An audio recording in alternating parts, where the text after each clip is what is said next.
Assalamualaikum warahmatullahi wabarakatuh. Saudara, ada istilah yang sering kita dengar, yaitu toleransi. Tasamuh dalam istilah agama. Toleransi adalah batas ukur untuk penambahan atau pengurangan yang masih dapat diterima. Toleransi adalah penyimpangan dari yang tadinya harus dilakukan, penyimpangan yang dapat dibenarkan. Mengapa manusia harus bertoleransi?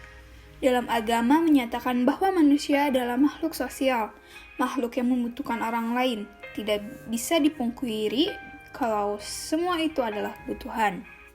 Dari Ibnu Umar, sesungguhnya Rasulullah SAW bersabda, sebaik-baik sahabat di sisi Allah adalah yang paling baik di antara mereka terhadap sesama saudaranya.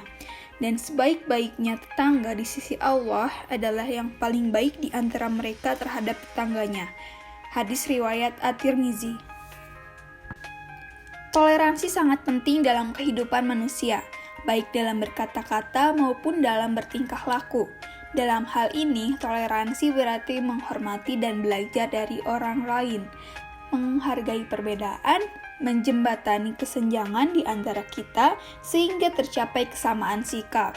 Toleransi juga merupakan awal dari sikap menerima bahwa perbedaan bukanlah suatu hal yang salah.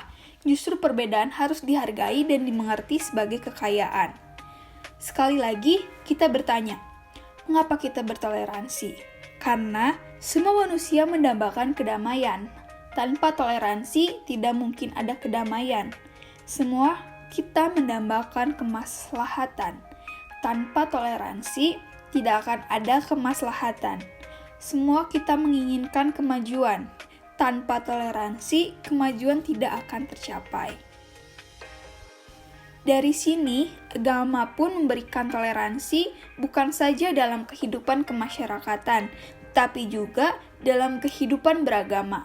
Saya akan memberikan beberapa contoh dari ayat-ayat Al-Quran, bahkan dari sejarah Nabi SAW. Bagaimana kita bisa melihat tingginya toleransi beliau, bagaimana tingginya toleransi yang diajarkan oleh Al-Quran guna menghadirkan kedamaian dan kesejahteraan, bukan saja bagi umat Islam, tetapi bagi seluruh rakyat, seluruh masyarakat, bahkan seluruh manusia. Terkait pentingnya toleransi, Allah Subhanahu wa Ta'ala menegaskan dalam firman-Nya sebagai berikut.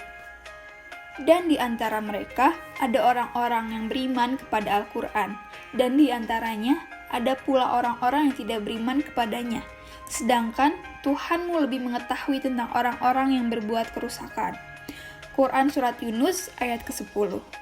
Dan jika mereka tetap mendustakanmu Muhammad, maka katakanlah, bagiku pekerjaanku dan bagimu pekerjaanmu. Kamu tidak bertanggung jawab terhadap apa yang aku kerjakan, dan aku pun tidak bertanggung jawab terhadap apa yang kamu kerjakan. Quran Surat Yunus ayat 41.